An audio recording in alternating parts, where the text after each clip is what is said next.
श्रीकृष्ण श्रीकृष्ण श्रीकृष्ण श्रीकृष्ण गुरुर्ब्रह्मा गुरुर्विष्णुः गुरुर्देवो महेश्वरः गुरुस्साक्षात् परं ब्रह्म तस्मै श्री गुरवे नमः।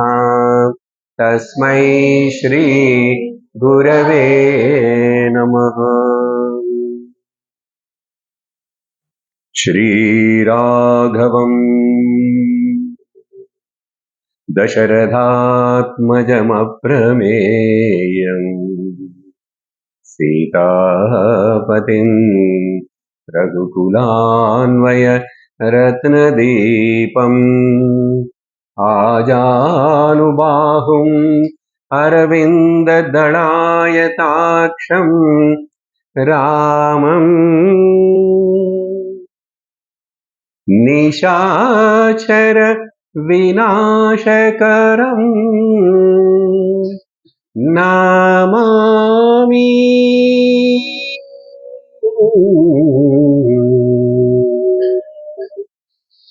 श्रीराम जय जय राम। श्रीराम जय जय राम।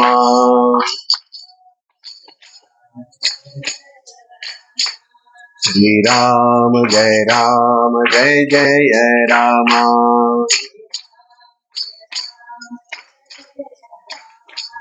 श्रीराम जय जय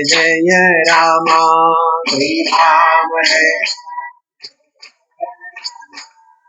श्रीराम जय जय राम।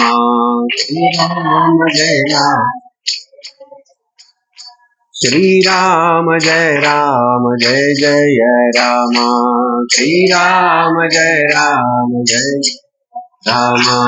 जय जय राम। जय जय राम जय जय राम जय जय राम। सियावर रामचंद्र की पवन सुत हनुमान की उमापति महादेव की बोलो भाई सब संतन की जय। हरि ओम तत्सत्। శ్రీమద్ వాల్మీకి రామాయణం నిన్నటి మన సత్సంగంలో ఆ రామాయణం యొక్క ఇంట్రడక్షన్ ఉపోద్ఘాతం ఇచ్చాను. 24,000 శ్లోకాలతో కూడినటువంటి మహర్షి వాల్మీకుల వారి చేత రాయబడినటువంటి ఈ మహాకావ్యము మన దేశంలో మనందరికీ కూడా ఆదర్శము, మార్గదర్శకము. ఆ మొదటి శ్లోకంలో వాల్మీకి మహర్షి నారదుల వారిని ప్రశ్నిస్తున్నారు అని చెప్పాను.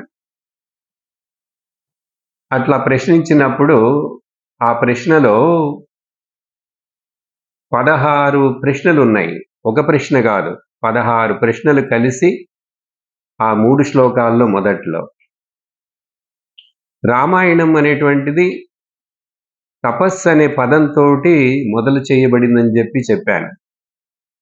తపస్వాధ్యాయ నిరతం తపస్వీ వాగ్విదాంబరం నారదం పరిపప్రచ్ఛ వాల్మీకి ముని పుంగవం అని. అప్పుడు ఇంట్రడక్షన్ ఆ శ్లోకం. ఇద్దరు గొప్ప మహర్షులు మాట్లాడటంలో, వివరించడంలో, భక్తి విషయాలు చెప్పడంలో, ధార్మిక విషయాలు చెప్పడంలో ఇద్దరు కూడా ఉద్దండులు. అటువంటి వారిద్దరు కలిసినప్పుడు వారిలో ఆ వాల్మీకి మహర్షి ఆయనకున్న సందేహాన్ని వ్యక్తపరిచి 3 లోకాలలో సంచరించేటువంటి ఆ నారదుల వారిని ప్రశ్నించాడు. దాంట్లో 16 ప్రశ్నలు ఉన్నాయి. ఆ 16 ఏమిటంటే, ఈ లోకంలో, మనుష్య లోకంలో ఇప్పుడు ఇక్కడ ఇట్లాంటి 16 గుణాలు ఉన్నటువంటి వాడు ఎవరైనా ఉన్నాడా? ఇది ప్రశ్న. ఆ ప్రశ్నకి 16 గుణాలు, ఆ 16 గుణాల వర్ణన చేయుటకు, ఆ ప్రశ్నకి సమాధానం చెప్పుటకే ఈ 24,000 శ్లోకాలతో కూడినటువంటి రామాయణము. ఎన్ని వేల శ్లోకాలు? 6 ఖాండాలుగా విభజించబడినది. దాంట్లో మనం నిన్న రాముడికి ఉన్నటువంటి గుణాలు, ఆ మొదటి గుణం ఏమిటంటే గుణవాన్. గుణవాన్ అనేది ఎలా గుణమవుతుందని చెప్పాను నిన్న. ఈ గుణవాన్ అనేటువంటిది ఏంటంటే సౌశీల్యము అని చెప్పచ్చు. మనకు తెలుగులో ఇంకొంచెం అర్థం కావడానికి. అది సంస్కృత పదమే, సౌశీల్యము. ఏంటది? సౌశీల్యము అంటే చాలా ఎన్నో గుణాలు ఉన్నాయి. ఒక మనిషికి ఒక స్పెషాలిటీ ఏదైనా ఉన్నదంటే, నేను బాగా వాయించగలను, నేను బాగా డాన్స్ చేయగలను, నేను బాగా పాడగలను అని ఒక చిన్న అతనికి ఏదైనా ఎక్స్ట్రా క్వాలిటీ ఉన్నట్లయితే, నేను సంస్కృతం బాగా రాయగలను, వెంటనే ఏమవుతుంది, వాడు జాగ్రత్తగా లేకపోతే ఆ మనిషికి తనకున్నటువంటి ఆ మంచి గుణము చేత, ఆ స్పెషల్ క్వాలిటీ చేత గర్వం వచ్చుటకు అవకాశం ఉన్నది. మనమే అబ్జర్వ్ చేసుకోవాలి. వీళ్ళందరికంటే నేను ఎక్కువ మాట్లాడగలను, ఎక్కువ బాగా పాడగలను, లేక తొందరగా మనోపాఠం చేయగలను అని ఏదో ఒకటి మనకు ఆ 10 మందిలో మన చుట్టూ ఉన్న వాళ్ళల్లో వాళ్ళకి లేనిది నా దగ్గర ఉన్నది. కానీ నా దగ్గర లేనివి వాళ్ళ దగ్గర కొన్ని ఉన్నాయి. అట్లా ఉన్నా కూడా మనిషి యొక్క స్వభావం ఏంటంటే, తన దగ్గర ఉన్న ఒక చిన్న ఎక్స్ట్రా క్వాలిఫికేషన్కి చాలా గొప్పగా భావిస్తాడు, గర్వపడతాడు. ఈ గొప్పగా భావించటం, గర్వపడటం లేకుండా ఉంటే, నా దగ్గర ఎన్ని గుణాలున్నా సరే, నేను చక్కగా పాడగలను, నేను చక్కగా మ్యూజిక్ ఏదో ఒకటి వాయించగలను, ఇన్స్ట్రుమెంట్, నేను చక్కగా శాఖ నడపగలను, నేను కమాండ్ చేయగలను, తర్వాత సంస్కృతం చక్కగా చదవగలను, ఇన్ని శ్లోకాలు నాకు తెలుసు. ఇన్ని గుణాలు ఉన్నా కూడా నేను గర్వపడకుండా ఉంటే ఆ వ్యక్తిని సౌశీల్యవాన్ అంటారు. ఏమంటారు? లేక గుణవాన్. అదే ప్రశ్న ఇక్కడ. గుణవాన్ ఎవరు అని అడిగారు. దీనికి ఒక ఉదాహరణ చెప్తాను. నిన్న ఒకటి చెప్పాను. ఇప్పుడు మంచి పూసలో ఖరీదైనటువంటి వజ్రాలు కానీ, వైడూర్యాలు కానీ, రత్నాలు కానీ ఏవైనా ఉంటే వాటన్నిటిని కలిపి ఒక మాలలాగా చేసేటప్పుడు దాంట్లో బంగారపు తీగని ఉపయోగిస్తారు. అప్పుడు అన్ని ఆ రత్నాలు, రాళ్ళు, అవి మెరిసేవి అవన్నీ కూడా గుణాలు లాంటివి. అన్ని గుణాలను కలిపి ఉంచి ఒక వ్యక్తి దగ్గర సౌశీల్యం లేకపోతే, సౌశీల్యం ఏంటి? గర్వపడకుండా ఉండటం, అందరినీ సమముగా చూడటం, తన పక్కన ఉన్న వాళ్ళని, తర్వాత ఎవరితోటి విరోధం పెట్టుకోడు, వేరుగా చెప్పి ఇతడు మాత్రం కాలర్ ఎగరేసుకుంటూ ఉండడు, గుణములు ఉన్నా కూడా. లేకపోతే అవతల దగ్గర వాళ్ళ దగ్గర కొన్ని లోపాలు ఉన్నాయి ఉన్నా కూడా ఇతడు అట్లా వాళ్ళని సమంగానే మిత్రభావంతోనే స్నేహభావంతోనే చూస్తాడో, అప్పుడు ఆ మనిషిని మనం గుణవాన్ అని పిలుస్తాం. ఏమని పిలుస్తాం? గుణవాన్. అది మాట్లాడుతున్నాం మనం కదా నిన్న. అది రాముడి దగ్గర ఉన్నది అని చెప్పేందుకు మరొక ఉదాహరణ చెప్పి నిన్న గుహుడి యొక్క కథని చెప్పడం నేను ప్రారంభించాను. ఈరోజు ఇంకా రాముడు ఎక్కడెక్కడ ఈ సమభావాన్ని చూపించాడు. తనకంటే జాతిలోనూ, పదవిలోనూ, చదువులోనూ అన్నిట్లో కొంచెం తక్కువగా ఉన్న వాళ్ళ దగ్గరికి వెళ్ళినా కూడా, వాళ్ళతో స్నేహం చేసినా కూడా రాముడు ఎక్కడ కూడా గర్వపడలేదు, వాళ్ళని కించపరిచి చూడలేదు.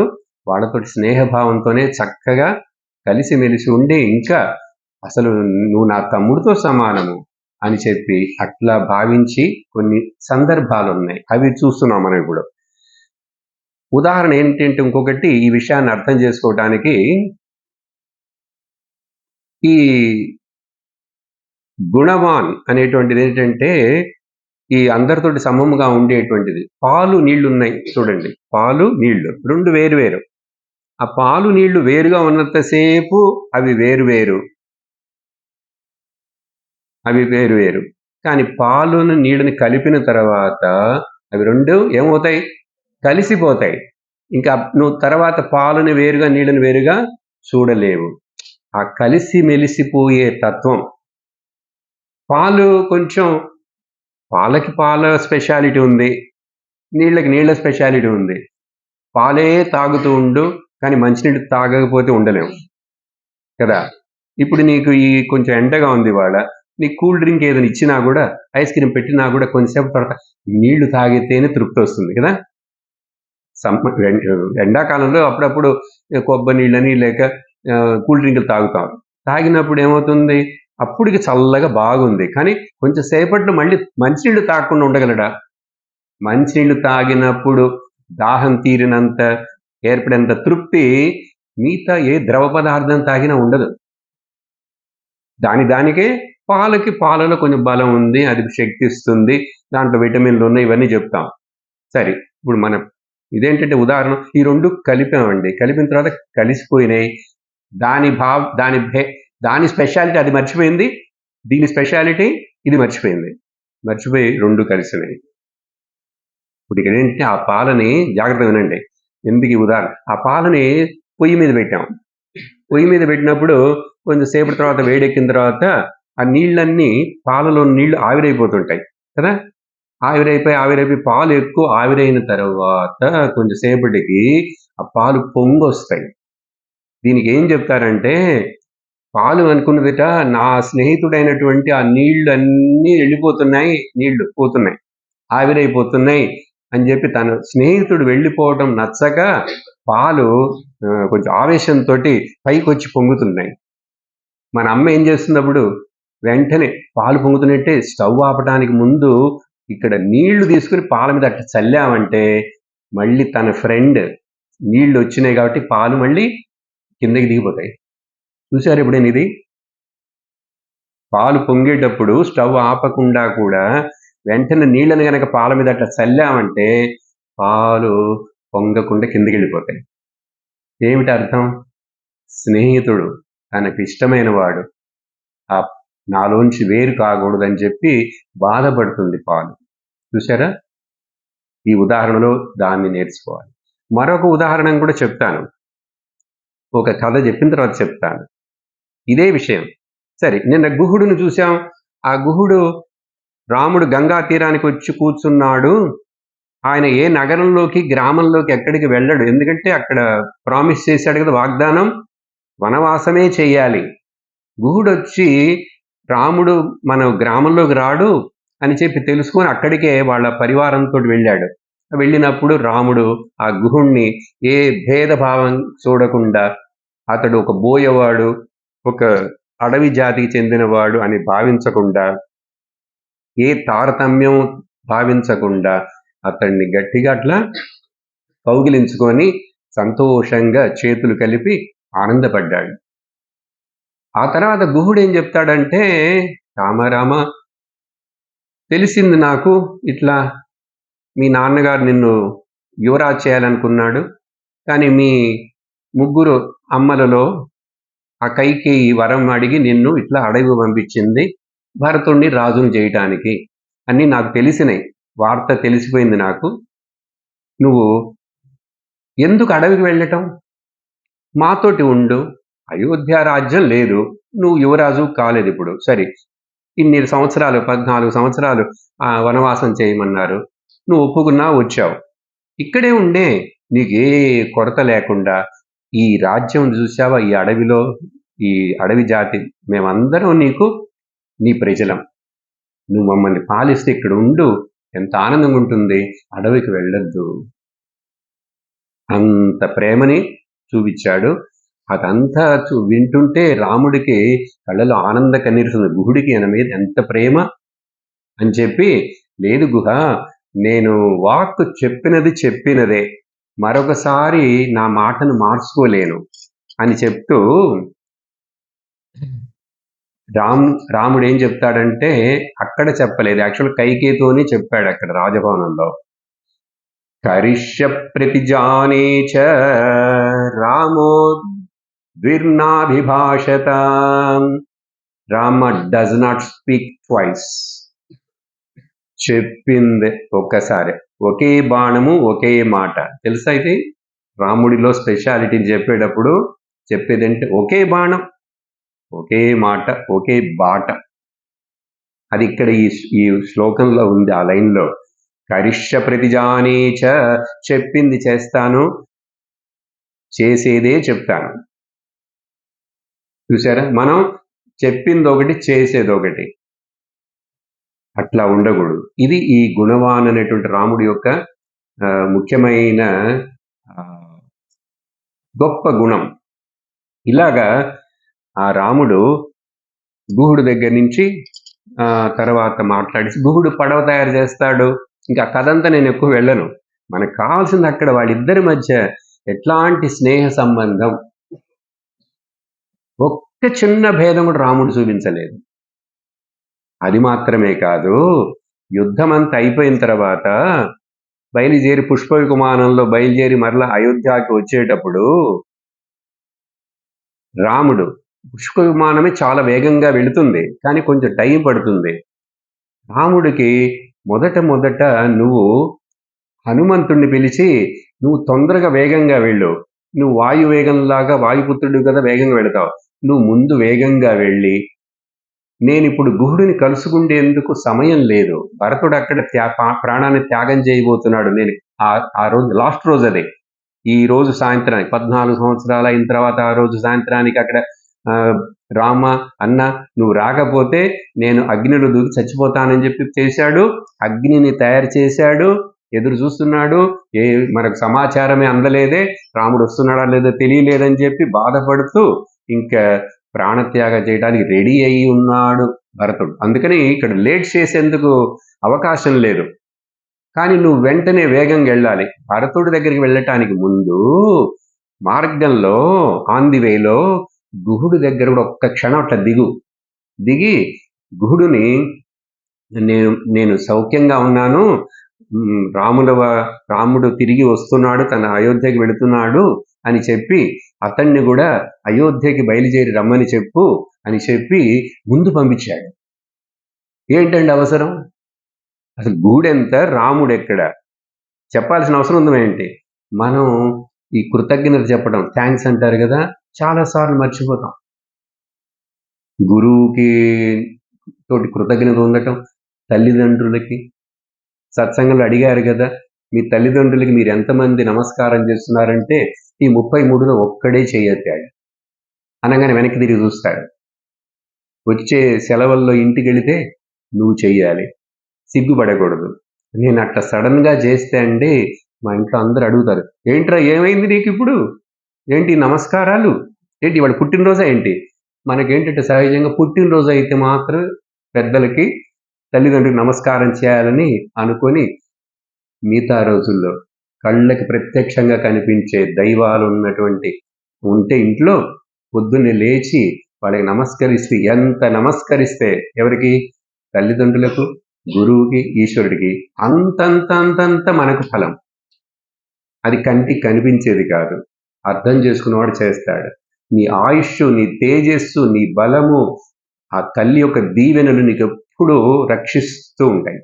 నువ్వు ఎక్కడికి వెళ్ళినా, దూరం వెళ్ళినా, ఒకవేళ వాళ్ళు ఈ లోకం వదిలి వెళ్ళినా కూడా నిన్ను ఆ దీవెనలు రక్షిస్తూనే ఉంటాయి. దానికోసం ఆ తల్లి రుణం నువ్వు ఇన్ని నమస్కారాలు చేసి తీర్చుకోలేవు.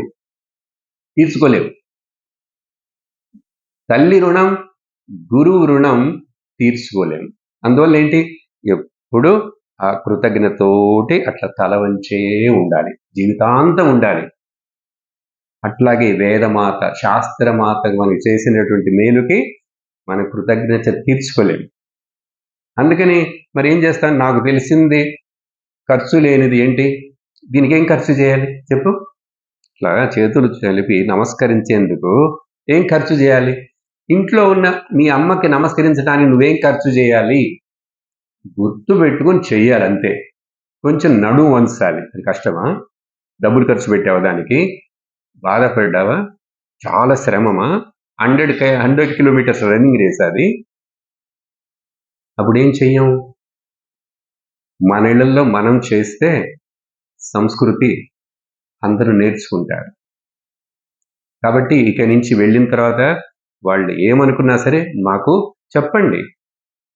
ఈ ఋషికేశ శిబిరంలో వెళితే అక్కడ చెప్పారు, నాకు ఆ విషయం చాలా నచ్చింది, అందుకని నేను ప్రతిరోజు అక్కడ వాళ్ళు ఎదురుగా ఉన్నప్పుడల్లా స్నానం చేసేసి దేవుడి కంటే ముందు, దేవుడి దగ్గరికి వెళ్ళి నమస్కారం పెట్టాలి, ముందు తల్లిదండ్రులు నమస్కారం పెట్టాలి. ఇదేంటి చెప్తున్నారు? ఇవన్నీ గుణాలే. రాముడి దగ్గర చూడండి, ఆ గుహుడికి ఇట్లా ముందుగానే ఇన్ఫర్మేషన్ పంపించి చెప్పమన్నాడు. ఆ గుహుడు నాకు ఎవరంటే ఆత్మసఖ అని వాల్మీకి రాస్తున్నారు. తత్ర రాజా గుహో నామ రామస్య సఖ ఆత్మసమస్సఖ. ఆత్మకు సమం అంటే నా ఆత్మ వేరు, గుహుడు వేరు కాదు. అబ్బా, అంతటి గొప్ప భావంతో ఎదురు మనుషులను మనం ట్రీట్ చేయగలిగితే అత్యంత ఉన్నతమైన గుణం. ఆ గుహుడు నిషాదుడు అంటే అడవి జాతి వాణ్ణి నిషాదుడు అంటారు సంస్కృతం అని చెప్పి, ఈ యొక్క గుహుడి రాముడికి ఉన్న స్నేహం మనకు ఆ సౌశీల్యాన్ని తెలియజేస్తున్నది. అర్థమైందా? మరొక ఉదాహరణ చెప్తాను కదా, తర్వాత ఎపిసోడ్కి వెళ్ళేది ముందు. తర్వాత ఎపిసోడ్ ఏంటంటే, అది పేరు చెప్పేస్తా, సుగ్రీవుడితోటి ఎట్లా ఉన్నాడు రాముడు. సుగ్రీవుడితోటి సరే ఉదాహరణ ముగించేస్తాను. మొదట ఏంటంటే, ఇప్పుడు ఈ గంగా నది ఇక్కడ ప్రవహిస్తున్నదే, ఇది ఎక్కడి నుంచి పుట్టింది? గంగోత్రి, గోముఖి అంటారు. అక్కడ హిమాలయాల్లో ఎక్కడో పైన చాలా ఎత్తున అక్కడ చిన్న ఒక బెజ్జంలోంచి అట్లా నీళ్లు ఫోర్స్గా వస్తుంటాయి. గంగ అక్కడ మొదట ఒక టన్నెల్లో నుంచి బెజ్జం నీళ్లు ఫోర్స్గా వచ్చేది అంతే. ఆ ముఖం ఏమిటంటే ఆవు ముఖంలాగా ఉంది చూడటానికి, అందుకే దాన్ని గోముఖి అన్నారు, లేక గంగోత్రి అంటారు. అంత చిన్నదిగా బయలుదేరిన గంగ ఇక్కడేంటి ఇంత పెద్దదిగా ఉంది? మధ్యలో వర్ష నీళ్లు పడ్డాయి, వేరే కొండల మీద నీళ్లు పడ్డాయి, అందరినీ కలుపుకొని రండి రండి రండి, అందరూ వచ్చి నాలో చేరండి. ఏమైనా చెప్తుందా? ఏయ్ నువ్వు రాకు, నాకు నచ్చదులే, నువ్వు ఆ కొండ నుంచి వస్తున్నావు, పోపో అని చెప్తుందా? ఎట్లా చెప్తుందండి? గంగకు నోరుందా అని అంటాం మనం. అట్లా మాట్లాడకూడదు. గంగకు నోరుంది, గంగకు రూపం ఉంది, గంగ దైవం, అమ్మ, గంగ మాత. అప్పుడు అన్ని నీళ్లను కలుపుకొని సరి పెద్దదై వస్తున్నదా. ఈ మధ్యలో ఆ ప్రయాగ దగ్గరికి వచ్చినప్పుడు గంగ తన యొక్క గలగల పారేటువంటిది గంగ. కొంచెం వినయంతో కొంచెం సాఫ్ట్గా ఉండేటువంటిది యమున. అక్కడ యమున వచ్చి గంగలో కలుస్తుంది. ఇంకా చాలా సైలెంట్గా జ్ఞానంతో ఉండేటువంటిది సరస్వతి.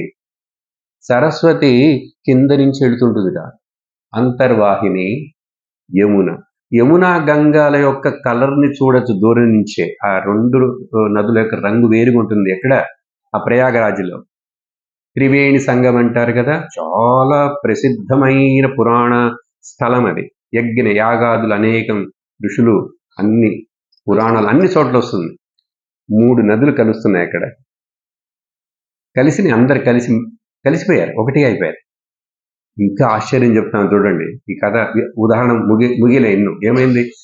ఈ గంగే వెళ్ళి ఇట్లా ఆ రాష్ట్రం ఈ రాష్ట్రం, ఆ ప్రదేశం ఈ ప్రదేశం అని ఎత్తులు పల్లాలు ఇట్లా మారుకుంటూ తట్టుకుంటూ పెద్దదైపోయి వేగంగా వెళుతుంటుంది. ఎట్లా?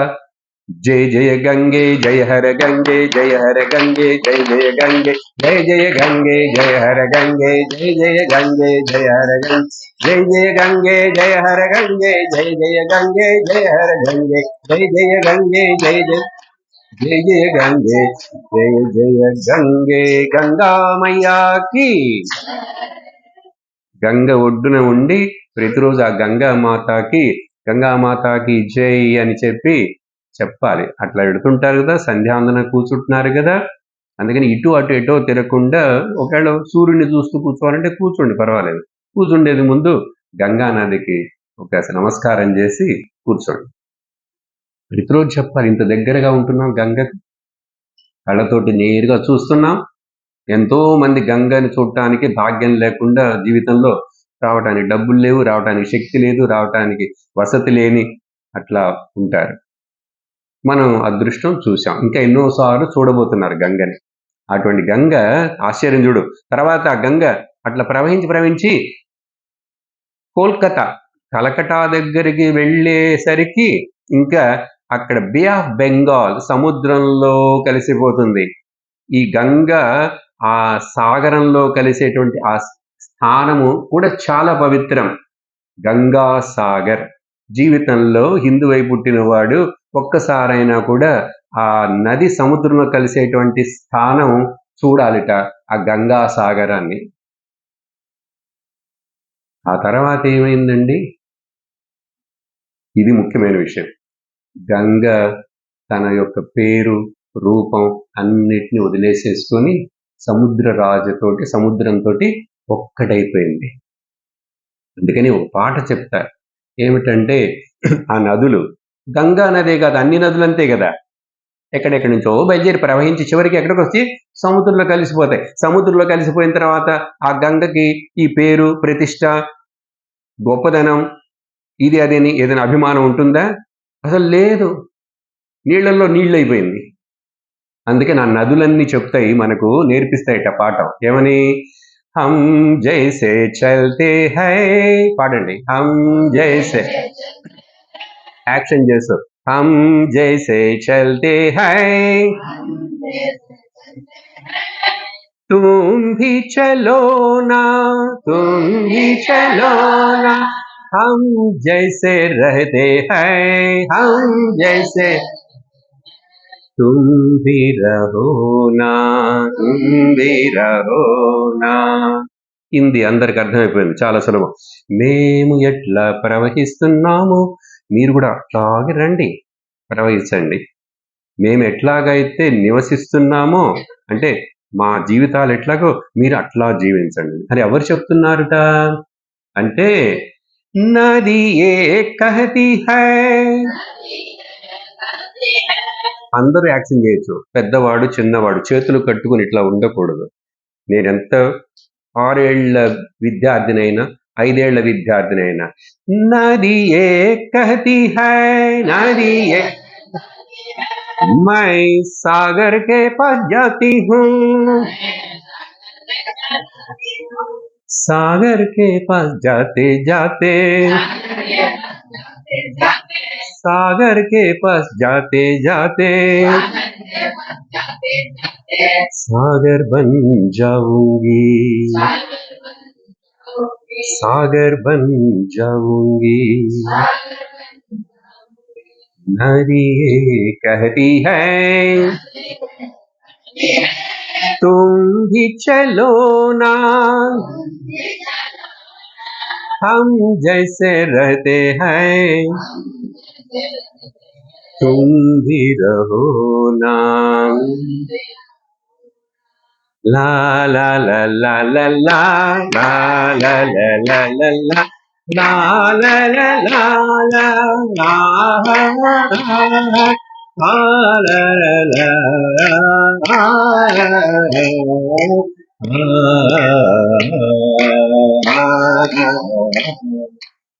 గంగామయ్యాకి ఎంత అర్థం ఉంది చెప్పక్కర్లేదు, అర్థమైపోయింది మీకు యాక్షన్లో. అందుకని యాక్షన్ చేయమన్నాను, అర్థమైపోయింది. ఏ చిన్న పిల్లాడు కూడా అర్థమైపోతుంది దీనికి అర్థం ఏమిటో. ఇప్పుడు ఆ అర్థాన్ని ఇక్కడ రాముడికి మనం అప్లై చేస్తే కరెక్ట్గా ఉంటుంది, సూటబుల్. సరే, తర్వాత మరెక్కడ ఇట్లాంటి సౌశీల్యాన్ని గుణాన్ని చూపించాడు గుణవంతుడిగా? సుగ్రీవుడి విషయంలో మొట్టమొదటిసారిగా సుగ్రీవుడి ఈ ఋష్యముఖ పర్వతం మీద ఉన్నాడని తెలుసుకున్న తర్వాత అక్కడికి రామలక్ష్మణులు వెళతారు. ఎందుకు? సీతాదేవిని ఎతకటానికి అరణ్యకాండంలో ఉన్నప్పుడు. ఆ తర్వాతనే కిష్కింధకాండ మొదలవుతుంది. అప్పుడు మొట్టమొదట సుగ్రీవుడు చాలా భయంతో అక్కడ ఆ కొండ మీద కూర్చొని ఉన్నాడు. ఆ కథ చెప్పాలంటే చాలా పెద్దది, కొంచెం చెప్పేస్తాను, మీకు తెలుసుంటుంది కొంత. సుగ్రీవుడి యొక్క వీళ్ళ వాలి అండ్ సుగ్రీవుడు అన్నదమ్ములు. వాళ్ళల్లో వాలి చాలా బలవంతుడు, సుగ్రీవుడు కూడా బలవంతుడే. కానీ ఏదో ఒక సందర్భంలో వాళ్ళిద్దరికి మిస్అండర్స్టాండింగ్ వచ్చింది. అదంటే వస్తాయి సహజంగా. ఇద్దరు మనుషులు కలిసి నివసించాలంటే ఎక్కడైనా కానీ, ఇంట్లో భార్యాభర్తలు కానీ, ఆఫీసులో ఇద్దరు ఫ్రెండ్స్ కానీ, విద్యారణ్యులు ఇద్దరు విద్యార్థులు కానీ, ఏదో ఒక చిన్న ఇదిలో మిస్అండర్స్టాండింగ్ వస్తుంటాయి ఒక్కొక్కసారి. అది సహజం. కానీ ఆ మిస్అండర్స్టాండింగ్ని బిగ్ మిస్అండర్స్టాండింగ్గా చేయకుండా అప్పుడప్పుడే దాన్ని సరి చేసుకొని మర్చిపోయి మామూలుగా అయిపోవాలి. అప్పుడు సుగ్రీవుడికి వాలికి పెద్ద యుద్ధం జరిగింది. సుగ్రీవుడి యొక్క భార్య అయినటువంటి రుమాని వాలి తన ఆధీనంలో పెట్టుకొని, సుగ్రీవుడు వాలిని చంపాలనుకొని ఇతడు ఇట్లా చేశాడని చెప్పి అదొక కథ ఉంది. అవన్నీ చెప్తే నేను ఈ గుణాలను మీకు చెప్పడం లేట్ అవుతుంది. టూకీగా ఆ మిస్అండర్స్టాండింగ్లో ఏమైందంటే, నువ్వు రాజ్యాన్ని అపహరించడానికే కదా నన్ను గుహలో పెట్టి రాయి వెచ్చి మూసేసి వెళ్ళిపోయావు. నేను లోపల దుందుభి అనే రాక్షసుతో యుద్ధం చేస్తుంటే నీకు నా మీద ప్రేమ ఉందా? కానీ లోపల నుంచి వాలి తర్వాత బయటకు వచ్చాడు, ఒక నెల తర్వాత బయటకు వచ్చాడు. పాప సుగ్రీవుడికి ఇది తెలియదు. రక్తం ప్రవహిస్తుంటే మా అన్నయ్య లోపల దుందుభి చేతిలో చచ్చిపోయాడని అనుకున్నాడు. తెలియక వచ్చేస్తే కొద్ది రోజులు చూశారు కానీ వాలి రాలేదు. ఆ మంత్రులు, వానర మంత్రులందరూ సరే ఇప్పుడు రాజ్యానికి రాజు లేడు కదా, ఆ వాలి వచ్చేంత వరకు మీ అన్నయ్య నువ్వు రాజుగా ఉండని చెప్పి వాళ్ళు చెప్తే రాజుగా ఉన్నాడు. వాలి తిరిగి వచ్చాడు ఒకరోజు. వచ్చేసరికి సుగ్రీవుడు సింహాసనంలో కూర్చొని ఉంటే గర్జిస్తూ కోపం వచ్చి తిడుతూ, ఎంతటి దుర్మార్గుడు నువ్వు, నిన్ను నమ్మకూడదు, నువ్వు తమ్ముడివే నాకు, అట్లా అని చెప్పి వచ్చి లెఫ్ట్ అండ్ రైట్ అని చెప్పి కొట్టాడు, బాధాడు. వాళ్ళకి ఎక్కువ ఇదే ముష్టి యుద్ధం. అప్పుడు సుగ్రీవుడు ఒప్పుకొని, లేదన్నా నాకు అట్లాంటి అభిప్రాయం లేదు, నన్ను మన్నించు అని చెప్పి కింద కూర్చొని నమస్కారం అంటూ కాళ్ళు కూడా పట్టుకున్నాడు. అప్పుడైనా వదిలేయాలి కదా. కానీ నువ్వు ఈ రాజ్యంలో ఉండటానికి వీల్లేదు అని చెప్పి తరిమేశాడు. కట్టుకున్న బట్టతోటి సుగ్రీవుణ్ణి వాలి తరిమేశాడు. వాలి ఎక్కడో సరి అని వెళ్ళిపోయి ఏ చోటనో ఒక చోట దాక్కొని ఉంటే, ఎక్కడ దాక్కొని ఉన్నాడని తెలుసుకొని మరి వాలి మరీ వెతికి వెళ్ళి అక్కడికి వెళ్ళి బాతాడు. ఎక్కడా ఉండనిచ్చేవాడు కాదు. ఇట్లా వాలి ఒక్కొక్క రోజు ఒక్కొక్క చోట భయంతో ఉంటే ఎప్పుడు వాలి వస్తాడో, మళ్ళీ ఎప్పుడు నన్ను కొడతాడో, ఇట్లా అనేక చోట్ల దాక్కుని పరిగెట్టి చేసి యుద్ధం. చివరికి అతడికి ఒక స్థలం దొరికింది. ఋష్యమూక పర్వతం మీద ఉంటే వాలి అక్కడికి రాడు. వాలి అక్కడికి వచ్చి ఆ ఋష్యమూక పర్వతం మీదకి ఎక్కాడంటే వాలి తల పగిలిపోయి చచ్చిపోతాడు. అప్పుడైనా ఒక ఋషి శాపం. ఆ కథ వేరే. ఇప్పుడు మనకు కావాల్సింది ఏంటంటే, ఇప్పుడు వాలి రాడు కదా ఈ ఋష్యముఖ పర్వతం మీద. అక్కడ హనుమాను మంత్రిగా, ఒక సలహాదారుడుగా ఆ సుగ్రీవుడు రాజాకి సేవ చేస్తూ హనుమంతుడు అక్కడ ఉండగా వాలి అక్కడ నివసిస్తున్నాడు. అదే సుగ్రీవుడు. ఎక్కడ? ఋష్యమూక ఏం పర్వతం. అట్లా ఉన్నప్పుడు ఒకరోజు ఆ కొండ మీద నుంచి సుగ్రీవుడు దూరంగా చూశాడు. చూస్తే ఇద్దరు బాణం పట్టుకొని చక్కగా యువకులుగా ఉండి బలశాలులుగా జటంతా ధరించుకొని చూడటానికి మునుల్లాగా ఉన్నారు. కానీ చేతుల బాణాలు, విల్లు, అంబుల పొది. దూరం చూసి వీళ్ళెవరు వాలి పంపించిన వాళ్ళే, నన్ను చంపడానికి వీళ్ళు వాలి పంపించారు అని చెప్పి భయపడిపోయి దాక్కోవడం మొదలుపెట్టి తర్వాత ఉంటే హనుమంతుడు వారు చూసి, రాజా సుగ్రీవ, ఎందుకంత భయపడతావు? చూడక్కడ ఇంత యువకులుగా శక్తివంతులుగా చూడటానికి క్షత్రియులాగా ఉన్నారు, కానీ మునివేషంలో ఉన్నారు. వాలి పంపించుంటాడు, నేను దాక్కుంటా వెళ్ళి అన్నాడు. శాంత ఇంత భయపడక్కర్లేదు. అప్పుడు నువ్వేం చేస్తావంటే, నువ్వు మాత్రం వెళ్ళు, మొదట మారువేషంలో వెళ్ళి అక్కడ వాళ్ళు ఎవరిని కనుక్కోనిరా. నువ్వు అక్కడ కనుక్కున్న తర్వాత నాకు ఒక సిగ్నల్ ఇవ్వు. ఒక సిగ్నల్ అంటే ఒక అరువు, మనమైతే ఒక విజులూదు,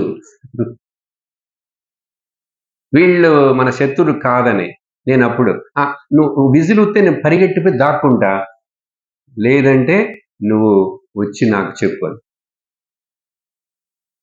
హనుమంతుల వారు మొట్టమొదటిసారి రామలక్ష్మణుని అక్కడ కలిశాడు. మొట్టమొదటిసారి అక్కడ చక్కటి ఒక సంభాషణ జరుగుతుంది. అప్పుడు ఏంటంటే అక్కడ రాముడు చెప్తున్నాడు, రాముడు మాట్లాడలే, లక్ష్మణుడు మాట్లాడుతున్నాడు. మా అన్నయ్య అయినటువంటి అయోధ్య రాజా దశరథుని యొక్క పుత్రుడైనటువంటి రాముడు సుగ్రీవుడి యొక్క సహాయం కోసం శరణు వేడుకొని వచ్చాడు అని చెప్పి తెలియజేశాడు. రాముడు సుగ్రీవుడు వాళ్ళేమో వానర జాతి, ఈ వీళ్ళేమో మనుష్య జాతి క్షత్రియుడు.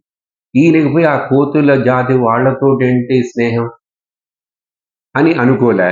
నాకు ఇప్పుడు సహాయం కావాలి. రాముడు సైన్యంతో రాలేదుగా అడవికి. ఇప్పుడు నేను సీతను వెతకాలంటే ఎక్కడుంది ఏమిటంటే వెతుకుతూ ఉన్నారు చాలా రోజులుగా. ఇప్పుడు నాకు వాళ్ళ సహాయం కావాలని, వాళ్ళు వానర జాతి వాళ్ళని, ఇట్లా అని అట్లా అని ఏం భేదభావం లేకుండా ఆ స్నేహభావాన్ని చూపిస్తూ, నేను సుగ్రీవుడితో స్నేహం చేయటానికి ఇష్టపడుతున్నాను మా అన్నయ్య అని చెప్తే, హనుమంతుడికి తెలిసిపోయింది వీళ్ళెవరు, అసలు వీళ్ళ వేషం ఏంటి, ఈయన యొక్క ఈ ఈశ్వరుడే ఇట్లా రాముడు అవతారం అని హనుమంతుడు వారికి తెలుసు. హనుమంతుడు వెంటనే వాళ్ళని చూడంగానే తెలిసిపోయింది, వీళ్ళు మంచి వాళ్ళు, ధర్మాత్ములు, వీళ్ళు సుగ్రీవుడికి సహాయం కావాలి. ఎందుకు వాలి చేతులు దెబ్బ తినకుండా, రాముడికి సీతను వెతుటకు సహాయం కావాలి. అప్పుడు హనుమంతుల వారు రామలక్ష్మణులను భుజాల మీద కూర్చోబెట్టుకొని ఋషముఖ పర్వతం పైకి తీసుకెళ్తే అక్కడ మైత్రి, స్నేహం, హనుమంతుడు ఉన్నాడు, అగ్ని సాక్షిగా స్నేహితులైనారు. ఏంటంటే స్నేహం చేయడానికి కూడా అగ్ని సాక్షి కావాలంటే మరి మనకన్నీ కూడా మన కార్యాలు, వివాహానికి అగ్ని సాక్షి, ఉపనయనానికి అగ్ని సాక్షి, అన్నిటికీ అగ్ని సాక్షి. అందుకని ఆ స్నేహం యొక్క గొప్పతనం. మన ఇద్దరం స్నేహం చేస్తున్నాం, రేపు నీకు నేను సహాయం చేస్తానని చెప్పి నిన్ను మోసగిస్తే, లేక నువ్వు ఎవరు ముందు సహాయం చేయాలి, నువ్వు చేయి ముందు అంటే వాళ్ళు ఫ్రెండ్స్ అవుతారా? అట్లా ఎదురు చూస్తారా? వీళ్ళిద్దరూ అట్లా ఎదురు చూడలే. కానీ రాముల వారు మొదట సుగ్రీవుడికి సహాయం చేస్తున్నారు. ఎట్లా? వాలిని చంపి. చూసారా? ఇతడు తర్వాత సీతను వెతుకుటకు హెల్ప్ చేస్తాడో చేయడో, సైన్యాన్ని ఇస్తాడో ఇవ్వడో గ్యారెంటీ ఏంటి? కానీ రాముడికి సందేహమే రాలేదు. ఒకసారి స్నేహితుడిగా ఒప్పుకున్నాడు, అగ్ని సాక్షిగా చేతులు కలుపుకున్నారు. అక్కడ కూడా సుగ్రీవుని అట్లా కట్టుకొని కౌగిలించుకున్నాడు. నేను చెప్పిన మాట ఇంకా మారను, నీకు ఆ వాలి యొక్క బాధలోంచి నిన్ను తప్పిస్తాను, రక్షిస్తాను అని చెప్పి వాగ్దానం చేసి, నీ రాజ్యాన్ని నీకు ఇప్పిస్తాను, నీ భార్య నీకు ఇప్పిస్తాను రాముడు శపథం చేశాడు. ఎందుకండి? ఆ వానరుతోటి. కానీ సీత వెంటనే కనుక్కోవటానికి ఇతడు హెల్ప్ చేశాడు, నమ్మకం లేదు, కానీ చేశాడు. అది గుణవాన్. చూసారా? అక్కడ చాలా విషయాలు జరుగుతాయి. తర్వాత ఆ కథ అంతా ఉంటుంది. ఒక్కొక్క చోట పెద్ద పెద్ద కథలు ఉన్నాయి. నేను దాన్ని మీకు ఆ క్యారెక్టర్ వాల్యూ తోటి కలిపి చెప్తున్నాను. ఇది రెండో విషయం. ఆ రాముడి యొక్క గుణగణాలని మనం చూసేందుకు, ఆ సౌశీల్యాన్ని చూసేందుకు చక్కటి ఉదాహరణ.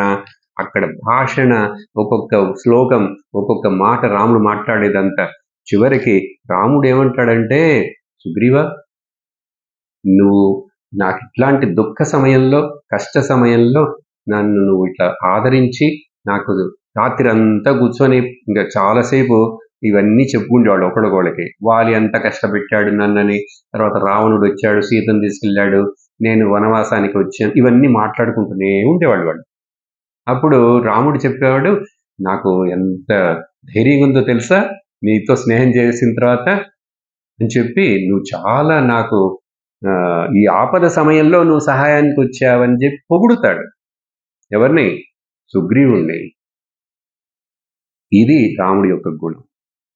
మూడో విషయం ఏమైందో తెలుసా? ఎక్కడ జరిగిందంటే, ఇది ఎక్కడో కనెక్షన్ చూడండి, టక్ టక్ వెళ్ళిపోతున్నాను. మూడో సందర్భం, అందరూ హనుమంతుల వారు వెళ్ళారు లంకలోకి, సీత అక్కడ ఉందని కనుక్కున్నారు, తిరిగి వచ్చారు, వానరులందరూ రెడీ అయినారు, సుగ్రీవుడు, జాంబవాను, అంగదుడు అందరూ వాళ్ళ బాధ్యతలు తీసుకొని సైన్యం అంతా బయలుదేరుతుంది. సీతారాం జయ సీతారాం జానకి రమణ సీతారాం సీతారాం సీతారాం జయ సీతారాం జానకి రమణ సీతారాం సీతారాం సీతారాం జయ సీతారాం జానకి రమణ సీతారాం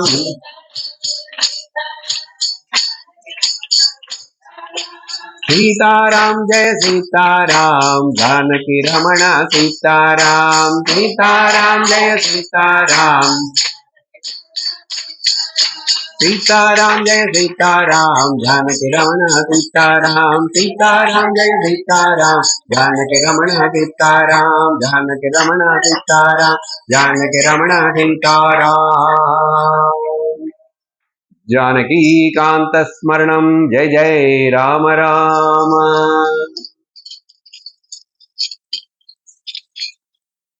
అట్లా వెళ్ళారు, అందరు సముద్ర తీరానికి చేరారు. తర్వాత సముద్రాన్ని లంఘనం చేశారు. సముద్రాన్ని లంఘనం చేసిన తర్వాత అటువైపు వెళ్ళిన తర్వాత రావణుడి యొక్క రాజ్యం ఎలా ఉంది, కోట ఎట్లా ఉంది, ఎంతమంది ఆయనకి సిపాయిలు ఉన్నారు, ఇవన్నీ విభీషణుడు చెప్పేశాడు. విభీషణుడు ఇక్కడికి వస్తాడు, ఆ సందర్భం వస్తుంది వేరే. ఒకసారి చూద్దాం ఆ రాముడి యొక్క రాజ్యము, ఆ లంక అక్కడ ఏంటని చెప్పి ఒక కొండ మీదకి ఎక్కారు.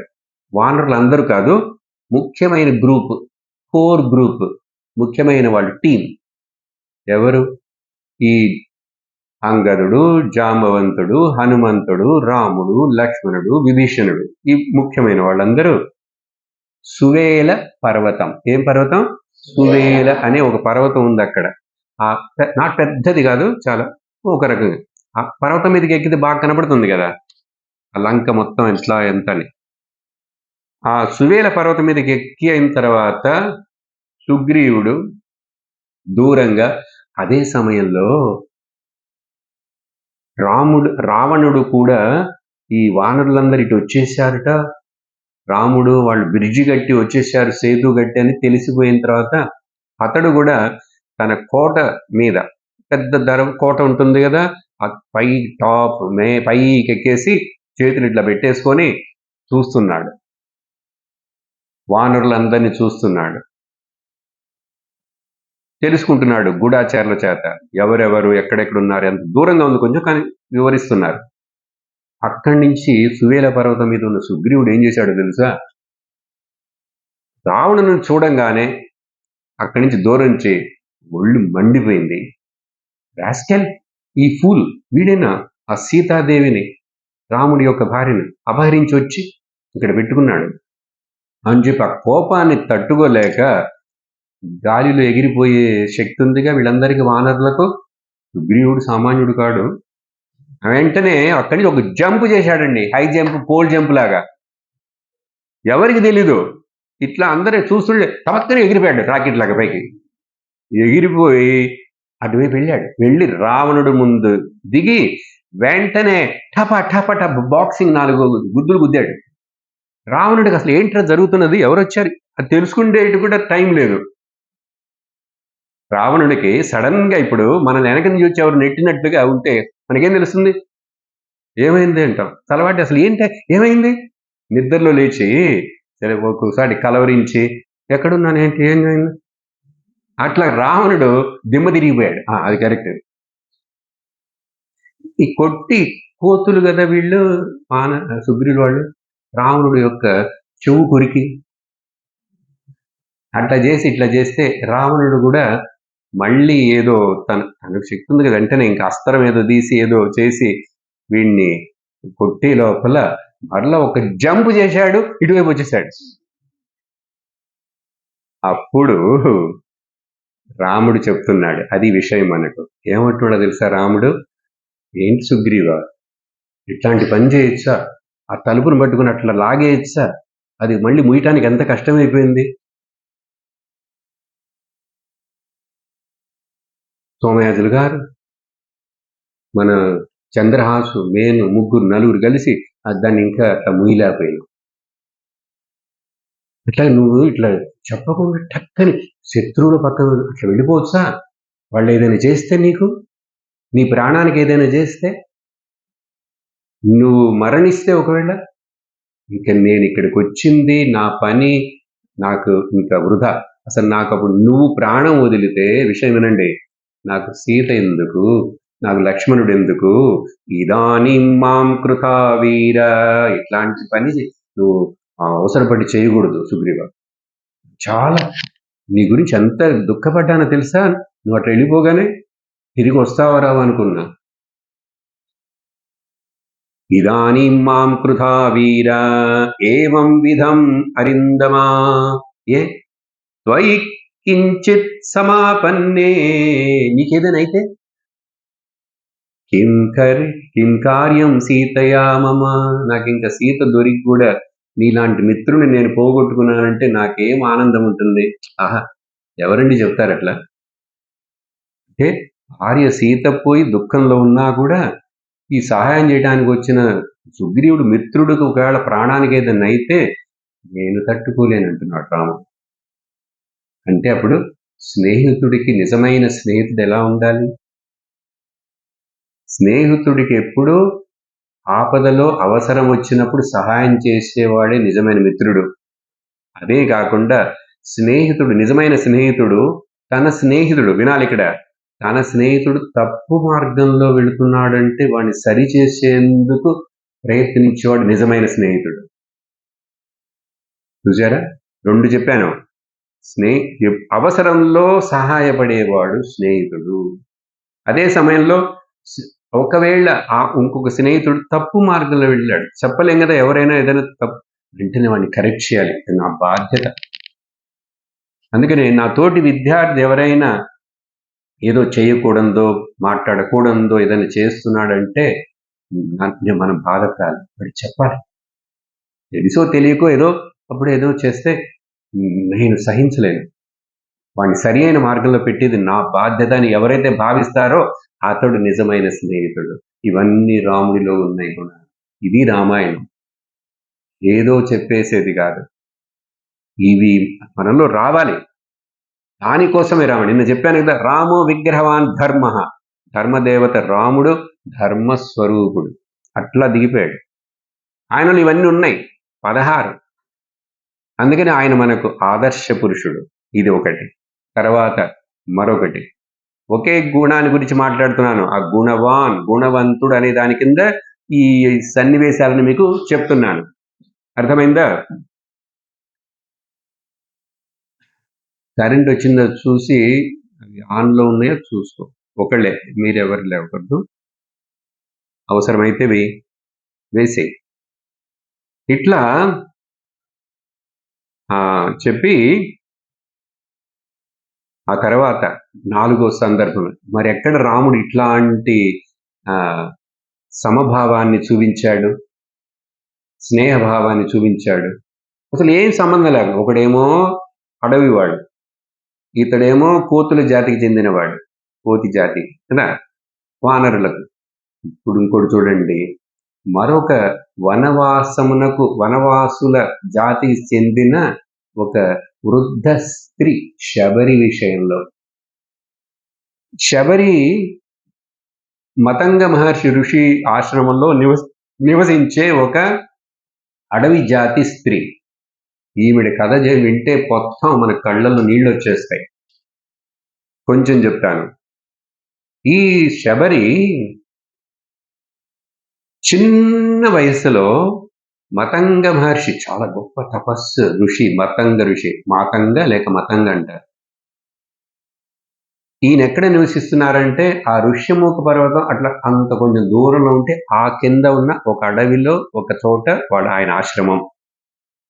ఈ అమ్మాయి ఇంత చిన్న పిల్లగా ఉన్నప్పుడు శబరి ఆ అడవి జాతి పిల్లగా అడవిలో అట్లా ఇట్లా వెళుతూ కాయలు కోసుకుంటూ తింటూ లేక ఏదైనా చిన్న చిన్న మృగాలను వేటాడతారు వాళ్ళు. కుందేలు ఇట్లాంటివి దొరికితే తీసుకెళ్ళి వండుకొని ఆహారం తింటారు. వాళ్ళు అడవిలో పుట్టిన వాళ్ళు కదా, వాళ్ళకి అట్లానే మరి ఇంకా ప్రతిరోజు మనలాగా ఇడ్లీ సాంబార్ ఎక్కడ దొరుకుతాయి వాళ్ళకి. అట్లా అట్లా అట్లా ఉన్న అమ్మాయి అట్లా వస్తూ మతంగ మహర్షి ఆశ్రమం వైపు కూడా వస్తూ వెళుతుంటుంది.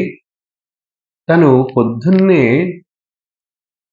చాలా చీకటిగా ఉన్నప్పుడు ఈ చిన్న చిన్న మృగాలు దొరుకుతాయి వేటాడుటకు. అవి రాత్రి సమయంలో సంచరిస్తాయి కదా, పగలు నిద్రపోతాయి ఎక్కువ. అందుకని ఆ పిల్ల కూడా తెల్లవారుసామున లేచి అట్లా వచ్చేది. ఈ మతంగ మహర్షి తన యొక్క శిష్యులతోటి ప్రతిరోజు పంపా నది ఎక్కడుంది పంపా నది? కేరళలో. ఎక్కడ? శబరిమలై. ఆ మలకి ఆ కొండకి ఎందుకు ఆ పేరు వచ్చింది? శబరి నివసించిన ఆ స్థానము చుట్టుపక్కల పంపా నది అట్లా ప్రవహిస్తుంటుందా.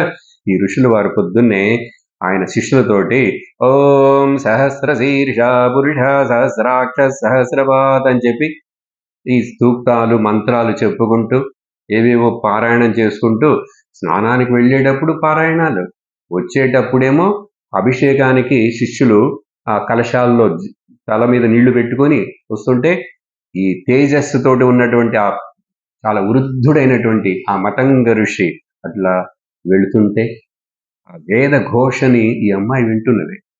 చాలా చక్కటి వచ్చే విషయం ఇది. చూడండి, అడవిలో పుట్టినది, ఏమి తెలియనటువంటి ఆ చిన్న పిల్ల ఇలా అనేక రోజులు ఈ ఋషులు ఇట్లా వెళ్ళటం, ఇవన్నీ వేద మంత్రాలు చదువుతూ మళ్ళీ రావటం చూస్తున్నది. తెలియదు ఎవరికి, చెట్టు పక్క నుంచి చూస్తుంది. అట్లా చూసి చూసి చూసి ఆ అమ్మాయికి ఏంటో మనస్సులో వీళ్ళనే చూడాలి, వీళ్ళ దగ్గరికి వెళ్ళి వీళ్ళకి ఏదైనా నేను సేవ చేయాలని మనసులో ఒకే భావన ఏర్పడి ఇంకెవరికి తెలియకుండా ఈ ఋషులు ఇట్లా స్నానానికి వెళ్ళినప్పుడు గబగబగబ వచ్చేసి అక్కడ ఆశ్రమంలో ముఖ్యమైన చోట్ల కొంచెం చిమ్మి ముగ్గేసి వెళ్ళిపోతుండేది. ఇంకొకటి ఏంటంటే అసలు రేపు మళ్ళీ ఇటు వెళతారు కదా, ఆ వెళ్ళే దావలో ముళ్ళు, ఆకులు, కొమ్మలు, రాళ్ళు ఏమైనా ఉంటే అవన్నీ లేకుండా చిమ్మేసి నీట్గా పెట్టేది. మతంగ మహర్షి చూస్తున్నారు చాలా రోజులు, ఎవరు చేస్తున్నారు ఇది? ఆశ్రమంలో కూడా కొన్ని చోట్ల ఆ యజ్ఞశాల దగ్గర అక్కడ ఇక్కడ చక్కగా చిమ్మేసి ముగ్గేసి ఉంటున్నది. ఈ దోవంతా శుభ్రం చేస్తున్నారు, ఆశ్రమం నుంచి వెళ్ళే దోవ. ఒకరోజు మతంగ మహర్షి శిష్యుడిని అడిగారు, ఎవరు చేస్తున్నారు ఇది? మాకు తెలియదు, మేము ఎవరు చేయలేదన్నారు. మరి చూడు ఎవరు చేస్తున్నారో అంటే ఈ కొంతమంది శిష్యులు ఆ తెల్లవారుసామున స్నానానికి వెళ్ళటానికి ముందే గమనిస్తుంటే ఈ అమ్మాయి వచ్చి ఎవరో చిన్నపిల్ల అంతా చేసి వెళ్ళింది చూశారు. తర్వాత గురువు గారికి చెప్పారు, ఇట్లా ఒక చిన్న ఆడపిల్లని చూశాం, అమ్మాయి చిమ్మేసి వెళ్తున్నదంటే ఎవరది తెలియదు, రేపు ఏదో సమయంలో అమ్మాయిని చూస్తే నేను పిలిచాను రమ్మని చెప్పండి అని చెప్తే వీళ్ళు మరుసటి రోజు అట్లాగే అమ్మాయి వచ్చే సమయం, అమ్మాయి మతంగ మరి మా గురువు గారు నిన్ను రమ్మన్నారు పిలుస్తున్నారంటే అమ్మాయి భయపడిపోయి అయ్యో నేను రాను, నేనేం తప్పు చేయలేదు, నేను వెళ్ళిపోతాను, ఇంకా చేయనులే అని అంటుంటే వద్దు భయపడకు, మా గురువుగారు చాలా మంచివారు, ఇంకా నీకు మంచిగా అంటే భయపడుతూ అట్లాగే సరే వస్తానని చెప్పి వచ్చింది. ఆ రోజు వచ్చిన శబరి అక్కడికి 100 ఏళ్ళు 150 ఏళ్ళు ఎంతో వృద్ధురాలయ్యేంత వరకు కూడా అక్కడే జీవిస్తున్నది. ఏమైంది? ఆ తర్వాత అక్కడ నువ్వు భయపడకమ్మా, నువ్వు చాలా మంచి పని చేస్తున్నావు, సరేనా, నువ్వు చెయ్యి, నువ్వు ఇక్కడే కూడా ఆశ్రమంలోనే అక్కడెక్కడో ఆ మూలలో అక్కడెక్కడ ఉంటూ ఇక్కడ ఏం చేయాలో నువ్వు అవన్నీ చేయంటే ఇంకా కొంచెం కొంచెం కొంచెం ఆశ్రమంలో పని చేయటం సేవ చేయటం మొదలుపెట్టింది. పాఠం జరిగేటప్పుడు మతంగ మహర్షి ఉపనిషత్తులు ఏదైనా సత్సంగం క్లాస్ తీసుకుంటుంటే బయట ఆ కిటికీ లాగుండే గోడ దగ్గర కూర్చొని వింటుంటుంది.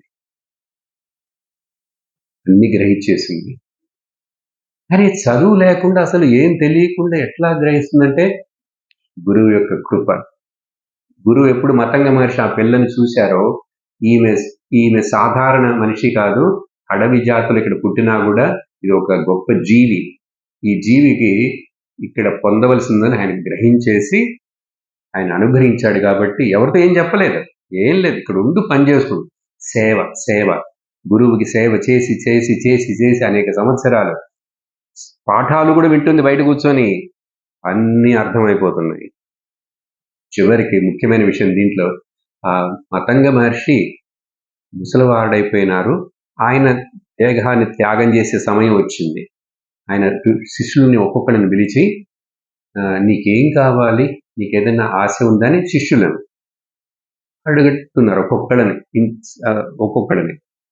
అడుగుతున్నప్పుడు ఒక్కొక్క శిష్యుడు నేను వ్యాకరణంలో చాలా గొప్పవాడిని అవ్వాలి అన్నాడు. ఓకే అవుతావు, ఆశీర్వదించారు. ఇంకొకడేమో నేను ఏదో ఋగ్వేదంలో గొప్పవాడిని అవ్వాలి, చాలా పెద్ద పేరు సంపాదించాలి, అవుతాను. మరొకటి సామవేదంలో ఇట్లా చెప్పారు. రకరకాల వంశాలకు చెందిన వాళ్ళు ఉన్నారు. భరద్వాజ గోత్రం, కశ్యప గోత్రం, అత్రి గోత్రం, వీళ్ళందరూ ఆ శిష్యులు. కానీ ఎవరు ఒక్కళ్ళు కూడా నాకు జ్ఞానం కావాలని అడగలేదు. అందరు అయిపోయిన తర్వాత శబరిని పిలువు అన్నారు. శబరిని పిలువని వెళ్ళి చెప్తే భయపడింది లోపల రావటానికి. ఏం భయపడక్కర్లేదు, గురువు నీకు అనుగ్రహించబోతున్నారు, చాలా భాగ్యం, నీకు దొరకదు అంటే వచ్చింది లోపలికి. అడిగాడు మతంగ మహర్షి, ఇన్ని సంవత్సరాలు ఇక్కడ నీకేం కావాలి, నీ కోరిక ఏంటంటే నాకు తెలీదు, నాకేమీ తెలీదు, కానీ మిమ్మల్ని చూస్తే నాకు దైవాన్ని చూసేసినట్లు అయిపోయింది. ఇంకా నాకు జీవితంలో ఏమీ సాధించాలో ఏంటో నాకు తెలియదు. ఏమైనా మీరు నాకేం ఇవ్వాలనుకుంటున్నారో అది ఇవ్వండి అన్నది. చూసారా, 10 సంవత్సరాలు 20 సంవత్సరాలు ఆ వేదం ఈ వేదం చదివి కూడా గురువుని అట్లా అడగటం ఆ అమ్మాయికి శబరికి తెలిసింది, వీళ్ళకెవరికి తెలియలేదు. అడగకపోతే కావాల్సింది అడిగితే కదా ఇస్తారు, అడగింది అమ్మాయినా పెట్టదుగా. అప్పుడు ఆయన ఆ శబరి తన యొక్క తపశ్శక్తి అంతటిని ఇస్తూ దగ్గరికి పిలిచి మంత్రోపదేశం చేశారు. రామ రామ రామ రామ రామ రామ రామ రామ రామ రామ రామ. ఈ మంత్రోపదేశం చేస్తే ఇదేంటి, దీని అర్థం నాకు తెలియదు, దీన్ని ఏం చేయాలి చెప్తూనే ఉండు, చెప్తాను. దీని ఫలం ఏంటి అంటే దీని యొక్క ఫలం నీకు కొన్ని సంవత్సరాల తర్వాత తెలుస్తుంది. ఏమిటి ఈ పదం, ఇది మాట కాదు, ఇది సత్యం. ఈ రాముడు అప్పుడు రాముడు పుట్టలే ఇంకా, అసలు తెలుసా, రాముడు ఇంకా పుట్టలే అప్పుడు. నిన్ను చూడటానికి ఇక్కడికి వస్తాడు. అప్పటి వరకు నువ్వు ఇక్కడ ఉండి ఆ రామనామం చెప్తూ ఉండు. ఆ రాముడి దర్శనం అయినప్పుడు నీకు జీవితంలో ముక్తికి మార్గం ఏర్పడుతుందని చెప్తే ఆ శబరి ఇలాగే ఫాలో అయింది. మతంగ మహర్షి తర్వాత సమాధి అయిపోయారు. ఇంకా ఒకే పని శబరికి. ఇంకెన్నేళ్ళు జరిగిందంటే ఎన్నో ఏళ్ళు ఇట్లాగే ముసలిదైపోయింది. గాలి వస్తే పడిపోయేంత పళ్ళన్నీ ఊడిపోయినాయి, జుట్టంతా నెరిసిపోయింది. రాత్రి నుంచి పగల నుంచి రాత్రి దాకా రామనామ జపం. అక్కడ రాముడు వస్తాడని చెప్పి ప్రతిరోజు ఎదురు చూస్తుంది, పండ్లు తెచ్చి పెడుతుంది రెడీగా. రాముడు వస్తే, మా గురువుగారు చెప్పారు కదా రాముడు వస్తాడు ఒకరోజు, ఆయనకి నువ్వు ఆతిథ్యం ఇవ్వాలి, అని చెప్పి అదే గురువు చెప్పింది అట్లా నమ్మింది. ఇంకా వేరే చదువు ఏమి లేదు. కానీ ఆ శబరికి మోక్షం ఏర్పడుతుంది. రాముడు వస్తాడు రేపు.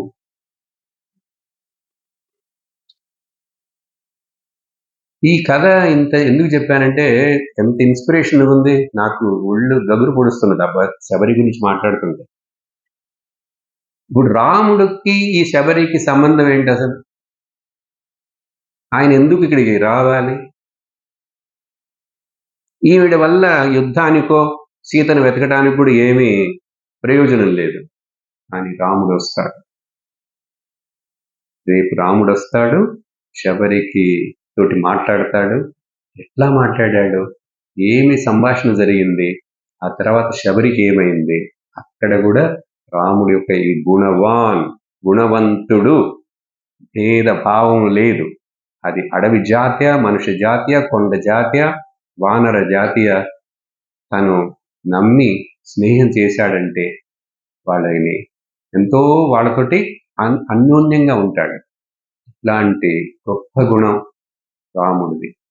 రేపు ఈ కథని చెప్పేసి మరొక విషయాలకి ఇంకా రాబోయే 3 రోజులు మనం ఇట్లాగే రెండో గుణం ఎన్ని చెప్పగలిగితే అన్ని చెప్తాను.